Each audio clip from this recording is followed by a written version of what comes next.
Steve, can you show me how Bigfoot runs? Sasquatch runs like this.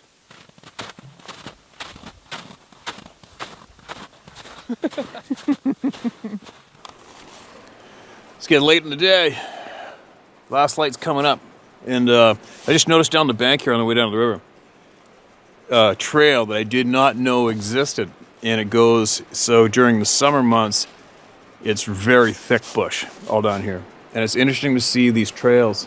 I'll show it to you. And then I'll show you, now that I've had the clue, the hint, where this trail is, and it's easy to look across the old dirt road here and find out where the rest of the trail goes up to the thick stuff. But check this out.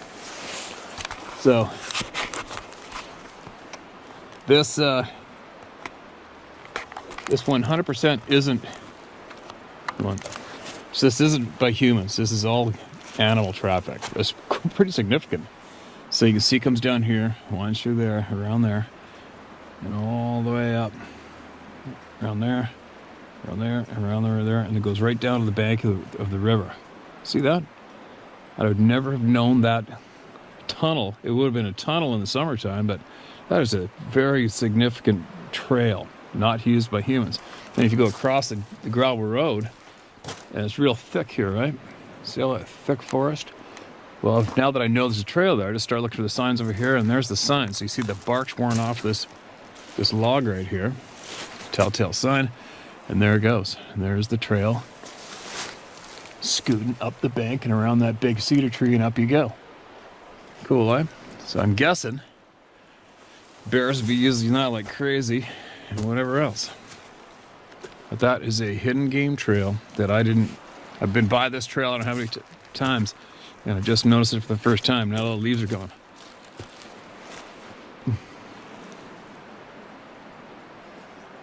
Anyway, down the river we go.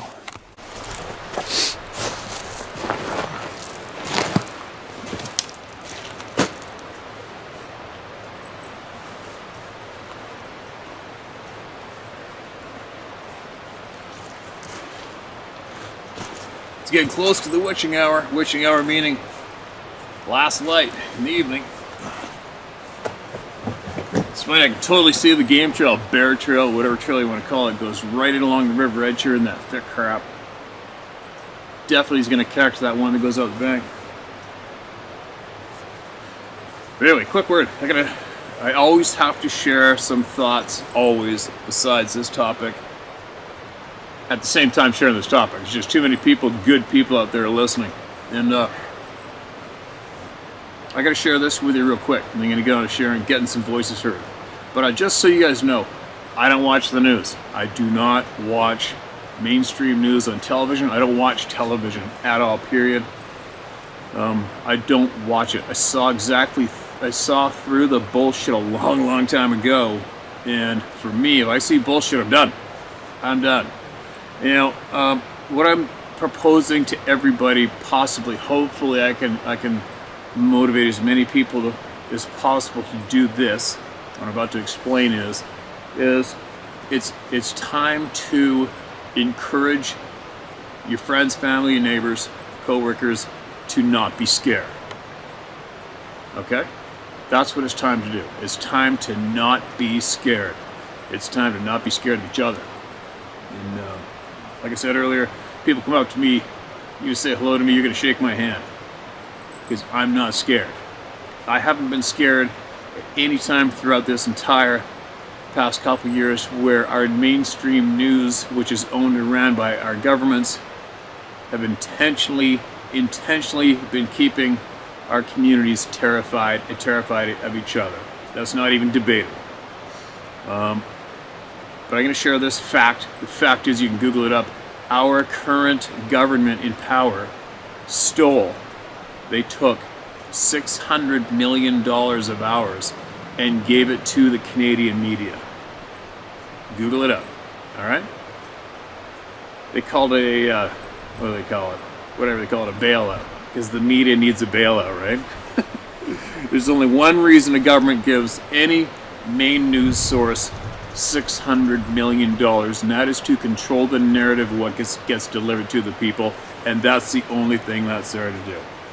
So anyway, I'll hurry up and get on with what I'm trying to get on with, so we can get on sharing voices. But what I'm saying is, we flicked on the news by absolute accident the other day. We got stuck on a news channel on the smart TV that Sarah has set up, and it caught about less than 2 minutes of the news, and it was 100% geared up to scare the shit out of you. That's all it was doing. And we looked at each other and went, holy shit, man. You know, if you did not watch the news today, it's life as usual. There's nobody scared of each other. Everybody's doing the exact same shit they've been doing since time again. The majority of us, except for those poor souls who cannot help themselves, can't think for themselves, and run around scared shitless because they're told to. So what I'm getting at is, if you could all please start encouraging and sharing bravery and stomp out the scared part, all right? There's no reason for us to be scared of each other, period. There's no reason. And I really would just pray to God and hope and wish that all of you take the same stance. Start now.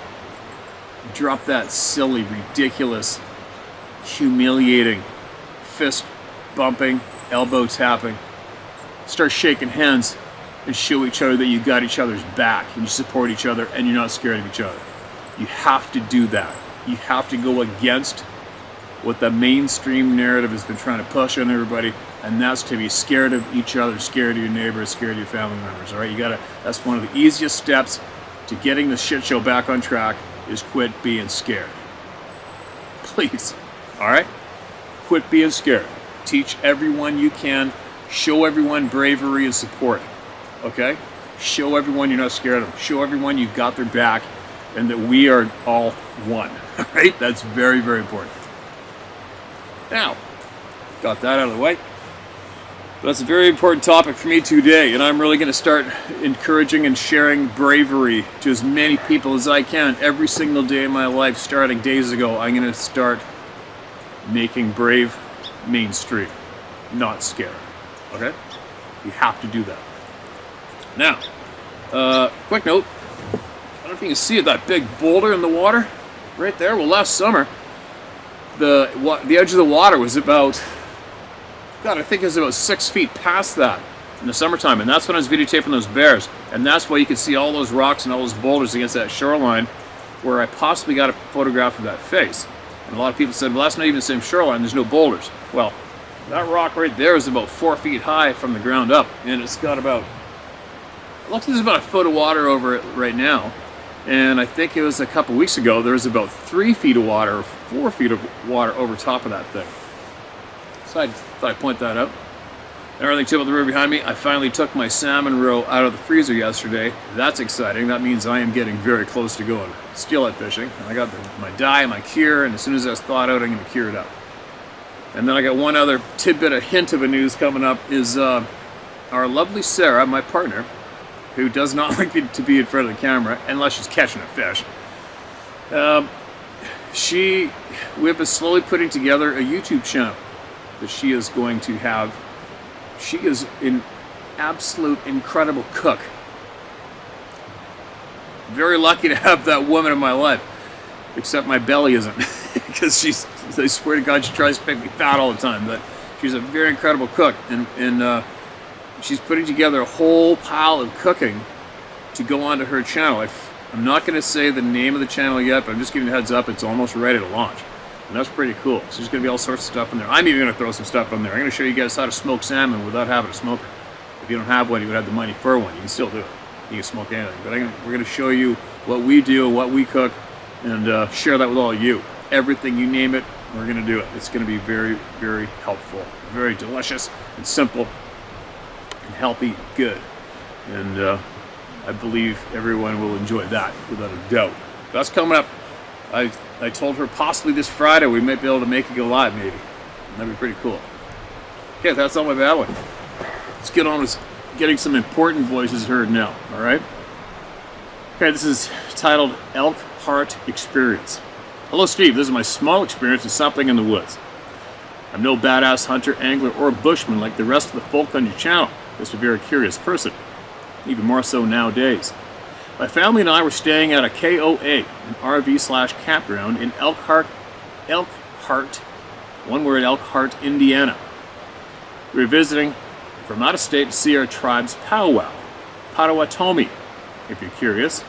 The campground is just on the side of a highway with a small meadow/stream crossing under the highway. The stream flowed up to the perimeter of the campground and kind of curved around the place. So one evening I grabbed my camera to try to take some pictures of orbs and a flashlight, then headed down to the campground's gazebo that was right in the stream. That was, give or take, 100 yards from the campground. It was a great evening to be out, about 75 degrees. Frogs and crickets were singing their tunes with a nice bright moon. The spot where the gazebo was in between the stream and the highway, which was a max 100 feet away. Comes important later. In a V shape. The campground must have used this area as a burn area because there was a large burn mark and everything had to be cut back to the tree line. Humming to myself, I started taking pics for I'm not sure how, like maybe 15 to 20 minutes. I was hoping to do a bit of stargazing once it got dark enough. Then I noticed it. I couldn't hear any frogs or crickets, or even the highway traffic, which had been slow but steady. I went from chill to full alert in a few heartbeats. I thought a wild boar or cougar maybe was lurking around. I've heard stories of the woods going quiet when a predator is in the area, but I didn't understand why I could hear the cars going by anymore. I didn't see anything that would be the source of the sudden loss of all sound, but my gaze drifted towards the tree line and started to snap some pics. Dude, I saw a puff of breath come out of some bush. It looked exactly like the kind of breath you had on a really cold day, but it was only 75-ish degrees. Nowhere near cold enough for that to happen. And if it was, I'd be doing the same. I don't know why I thought this was a good idea, but like I said, I'm a curious dude. I started to walk towards the trailhead that was in the tree line. The trees kind of made the trailhead look like a tunnel with complete darkness inside. I whipped out my flashlight and started to get on the trail. I was a step and a half inside of the trail head when I was hit with a wall of fear. Dude, it must have looked like I walked into a glass wall or something. After I bounced off whatever it was, slowly walked backwards all the way to the campground with my heart thumping in my ears. It was until I got inside the campground that I could hear traffic and frogs and other wildlife. I didn't see anything, but there was sure something there. In one of the pics I took, a weird blue spot showed up to the left of the frame along with a few white spots. Could that be eyes? I don't know much about cameras, so it could be just a glitch or something.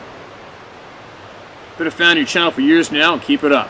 Take care, Steve. Stay safe. Yes, you can use my name, Jordan Mrad. It says it's Jordan Mrad. All right, let me take a look at this right now. That,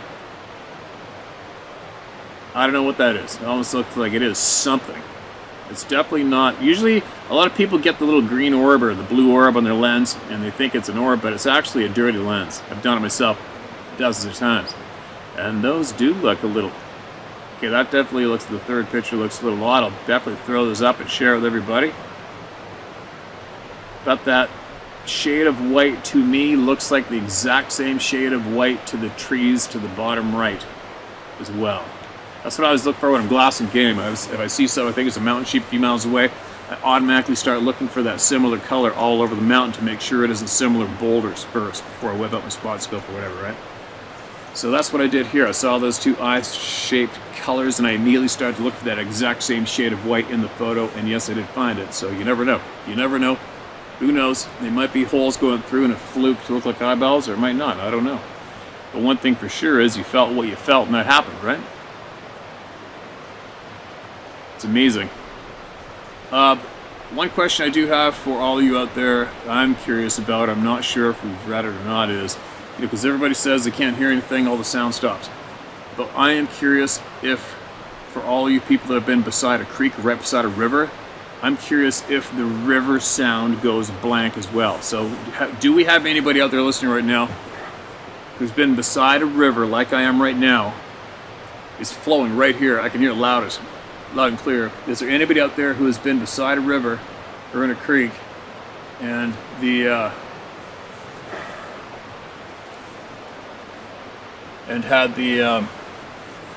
the river sound go blank as well as the animals and the birds, the insect sounds go dead? Does the river go dead as well? I'm curious to know that one, all right? Thanks for sounding that in. And be safe out there. If you know anybody who needs some help, send them here, all right?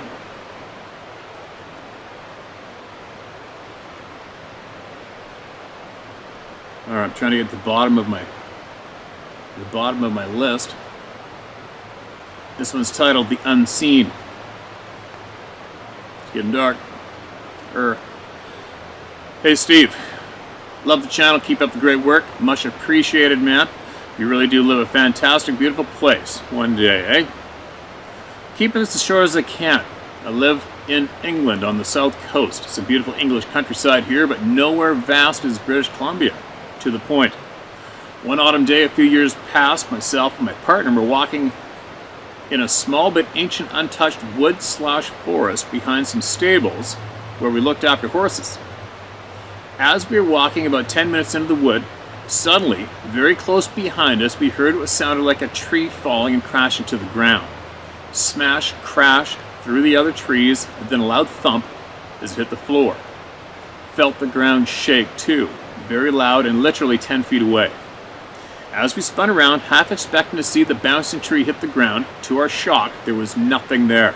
Nothing. No fallen tree, not anything. Just forest floor, leaves, nothing else. As we stood looking at the ground and then each other in confusion, shock, then from behind us, again just feet away from us, we heard the sound of very heavy footfall, as though someone very big was running away from us. As I turned, half expecting to see someone playing a trick on us, nothing at all. No one, just empty forest. As we stood and looked, the running footfall ran off up a near tree line and disappeared. It was very heavy footfall. No leaves or anything moving, just the sound of something very big running away from us on 2 feet. To this day, we still have no idea what happened. I still find this shocking and extremely bizarre. Even more so as the wood we were in is only small. It's untouched, ancient woodland, but still very small by any comparison to the great forests you have. We feel something was watching us, and that's all I can say. Very, very strange. Keep up the awesome work, Steve, and thank you. Kind regards, Steve Danks, Sussex, England. Steve, thanks for that. Thanks for sending that in. Now listen, if you have, there's going to be somebody else out there, I'm certain of it, possibly from your neighborhood, that's lived that exact same experience, all right? I'll guarantee you there's other people in North America here that have. We've already heard from many of them. And so if you are one of those people from Sussex and you have seen something or heard something similar, email us in, all right? And keep that ball rolling. Steve, thanks for coming forward with that, all right? Somebody out there is appreciating that big time besides me. All right. This isn't marked as red. I hope it hasn't been. Here we go. I feel like I'm going to be running out of light. Pennsylvania encounter. Hey Steve, my name is Jason Pleasance. Feel free to use my name. You're providing a tremendous service that is much appreciated. I may not agree with all the conclusions that are shared, but that's okay with me. So I'd be a lot better off if people could accept that everybody doesn't have to agree 100%. Working through disagreements is how progress is made. Isn't that the truth? Like I said earlier, we can all take from it what we will or leave it, disagree with it, but the good thing is we're all here together no matter what, right? Hit the nail on the head. We're all here together right here no matter what in the end. This encounter took place in the mid-90s in northwest Pennsylvania, Warren County. Two events that you recently read are close to the same area, one from Jamestown, New York, and one from the same county. Although I've been listening to you for a while, I feel it's now time to share my experience with your audience. For context, I grew up in Houston, Texas. When I was 15 years old, during the summer of '92, my family bought an old farmhouse in rural Pennsylvania. It was an adjustment going from a city of over 3 million to an unincorporated township of less than 600. After realizing there was no pavement for my skateboard, I made friends and took to the country life. Over the years, we would hike the wilderness, primitive camp, and go on several mile hunting trips to the state game lands. Such an amazing time and place. While out in the bush, we've seen and experienced many odd things that we blew up at the time. We've come across trees leaning into each other, forming tall teepee-like structures. Several of them in different spots. My buddy said it was probably caused by the weight of snow load, but nobody looked too convinced. Sometimes the trees were broken and looked intentionally placed. While roaming the forest, it wasn't uncommon for trees to fall. I don't know if it's normal, but in the 3 years I've lived there, I've probably heard 6 trees come down without wind or logging. We would get hit by acorns while hiking, or they would bounce off the tent when camping. Do squirrels throw and drop acorns on people? That's how my friends explained it at the time. I've always been a skeptical person by nature. The use of critical thinking is paramount when evaluating for the truth. Back in my teenage years, I was ready to accept these explanations. They seemed probable, and I was a city kid in the woods. The country boys must know better than me, right? I don't think I've ever evaluated these as a whole and just looked at them individually. This next experience was different. There was no easy explanation, and I had to face the reality that not everything is known. The high school I went to was in a town about 16 miles from our farmhouse. I got good grades in school, so my parents gave me a lot of freedom. I was able to do what I wanted as long as I made it home. It was before cell phones, and not knowing where everyone was at the times was a normal part of life. If I missed a school bus home, it was up to me to get there. Sometimes a friend would give me a ride, other times I walked or would hitchhike with varied success. Walking those country roads past midnight was not uncommon for me. On one trip home when I was 17, I was trekking late at night and was about 3 miles from the house. At this point, I kept hearing something moving in the woods on the west side of the road. At first, I stopped and tried to see what it was. Couldn't see anything. Just disregarded the sound and kept on my way. It happened again. It sounded like something shuffling the leaves, and it was keeping pace with me. I was concerned because I hadn't heard that before. I've walked up on a black bear before, and that was damn near silent. After a few more noises, I felt like it was intentionally letting me know it was there. And then wailed at me. I'm getting goosebumps trying to write this part down. The sound was like an infant's wail, not crying or screaming, like the sound of a crying doll would make. Wah! Wah! But it was one long wah that lasted the whole duration. The pitch sounded like a human baby and started at the same volume as a loud conversation. As the wail went on, it increased in volume and intensity. As you can imagine, this scared the shit out of me. I was a city boy alone in the middle of nowhere with something obviously wailing at me. When it first started, I kind of jumped and let out an involuntary scream of my own. In the split second I realized I was starting to scream, I changed my sound from a scared tone to a pissed off one. I started yelling at whatever was out there. I guess I yelled at it to try to show strength, to let it know I wasn't going to cower. But there was nothing I could do. I had no weapons. My heart was pounding so hard I could feel the heartbeat in my temples. It started its yell before mine, and I ran out of breath before it did. I was running tack and cross country back then. Oh, track. I'm guessing that's track. I was running track and cross country back then and had plenty good lung capacity. When it got quiet again, I stared intently into the woods and tried to make something out of the shadows, but I saw nothing. I wanted to run. I wanted to sprint like hell and put some distance between me and whatever that was. Adrenaline was flowing, and I could feel my breathing quicken and my nerves were on edge. My legs and hands were shaking from the adrenal overload. But I kept my wits about me. I knew running in the presence of predators was a big mistake. I took all the courage I had to turn around and start walking again. I walked in the middle of the road. Even though the sound came from only one side, neither side felt safe. I can't remember if I just walked the rest of the way home or if I eventually caught a ride. All I know for sure is I made it home. I've told this story to many people because I know what I saw and try to be true to myself. I've had mixed reactions, but people who know me know I don't make shit up. When I graduated from high school, I moved out of state because I was not a fan of the winters. My mom lived in the farmhouse for another 15 years before moving back to Texas. She has heard the whying baby in the woods, by the old house, too. I've scoured the internet looking for that sound from a known animal and haven't found anything close to it. Some stories come close, but it wasn't a screaming lady or a crying baby exactly. No one would think that noise came from a baby. Thanks for providing the outlet to get this out. Hopefully my experience can help give someone solace or peace of mind. Best regards. Well, I hope it does too. Hope it does for you. And if you've been listening for a while, you know that your experience you just had has been experienced by frickin' dozens of people, man. Dozens. And that is enough eyewitness testimony. Should be for anybody. Alright, my encounter, Frank Martindale. Just thought I would send this story again in case you lost it. The first time you had said you lost a few stories, so here's mine again. Tell me what you think. Always could use some advice. Maybe the bright orb is some kind of portal into another world. What do you think? Read the story and give us your thoughts. You can use my name, no prob, Frank Martindale. Okay, Frank, here we go. Title: There ain't no Saskatchewan, Saskatchewan, is there? Or is there? Hello, Steve. Come across your website on YouTube a few months ago. I found it to be very interesting because of some of the things I've seen. No, this is not about Sasquatches, although I thought the name Saskatchewan was suitable anyway. That's just me. It's about 2 UFO encounters I had in Saskatchewan. I lived in a small...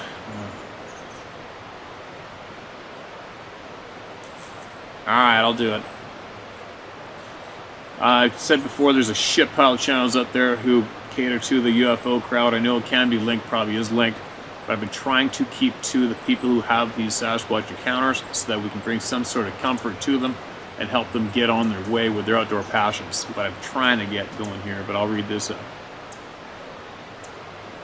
I lived in a small hamlet called Northside, north of Prince Albert, about 40 kilometers and 50 kilometers south of the Waskiesiu National Park, just on the edge of the Boreal Forest. So the date's 93, mid-September for me and my buddy decided to go duck hunting. So we go east of the north side about 8 kilometers and head north about 5 kilometers. We come up to a swamp and it looks like a good place to sit and wait for some ducks to show up. So I get out of the truck and my buddy drives down the road about another 5K. So I head into the tall weeds that are growing around the swamp. I find a good spot to sit and wait for some ducks to fly in. So after about 10 minutes, a flock of ducks are flying towards me. I'm looking at the ducks. They're about 600 feet away from me. Then out of nowhere, a bright light appears in the sky just behind the ducks. And then this orb of light shoots a beam of light at the ducks and appears to have captured a duck. And then this orb of light shoots straight up into the sky and disappeared just as fast as it appeared. And it had scared the ducks away because now they're flying in a different direction and I don't even get a shot up at these ducks because now they're gone and I'm thinking, what the hell did I just see? So I guess the aliens had some duck for supper that night. After 15 minutes, my buddy shows up and asked him, "Did you see that bright light in the sky?" He said, "No." I said, "Okay, let's get out of here." Also that year, there was a lot of crop circles, and a lot of people had also seen the lights in the sky. Okay, now moving on to my second UFO encounter. Yes, you can use my name, Frank Martindale. Okay, Steve, here we go. My second encounter. The year's 94, mid-September. Yes, about 1 year after my first encounter. So this time I'm north of Lac La Ronge, about 6 to 8 hours north at a place called Watheman River. I was a bridge builder back then, so we went to a lot of remote places. So after work, we would go fishing after supper. Our camp was about 10 kilometers from the job site on this particular day. No one wanted to go fishing with me, so I jumped in the truck and headed for Watheman River. So I'm standing on the riverbank. After about 15 minutes, I turn around, and to my amazement, there is this bright white glowing sphere hovering above the trees about 800 feet away and about 200 feet above the trees. This sphere is approximately 50 feet in diameter, and it's just hovering there. So after like 2 minutes, 3 bears come walk out of the bush, 2 cub bears, and a mother bear. So I think to myself, this is getting pretty weird, man. So I grab all my fishing gear, head back to the truck. I get to the truck, and now I'm thinking, who's going to believe me of what I just saw. So I'm looking for a camera in the truck with no luck, of course, and this sphere is still just hovering there. Well, needless to say, I didn't want to become a missing person, and all they find of me is my fishing gear on the riverbank, so I jumped in the truck and headed back to the camp, wishing I had a camera in the truck to take a picture to prove this thing was hovering in the air. I wonder, is it big? Is it big flying around in them spaceships? Is it Bigfoot flying around the spaceships? I also wonder what they want of me. And that's all I have, Steve. You can use my name, Frank Martodam. Okay, Frank, thanks, man. There's no question about it. There's somebody in the audience that has seen the same thing you have, without a doubt. The UFO thing is way more common than the typical theme that we have going on today on this channel. Way more popular. I've seen them. I said it before, a buddy of mine and I were way up northern British Columbia, top of a mountain, broad daylight, blue bomber sky, and here's this pewter-colored round ball just sitting there in the sky, and I had nothing to gauge the size of it. It looked like it was a long ways away, but not close enough to really make out any other detail, just the fact that it was pewter color, round. And then all we could really do is look at each other and say, well, I guess we saw a UFO, right? What are you going to do now? And then, of course, we made jokes about it coming over and saying hi, which it didn't, thank God. Anyway, thanks for sending that in. And please, you guys, don't start flooding the inbox of UFO stories, all right? I'm trying to keep the theme of what we got going on right now. It's too much as it is, okay? And I have to help my fellow outdoorsmen and women get back out there. Oh, wow, this is a lengthy one. I'm going for it, and then that's probably going to be it.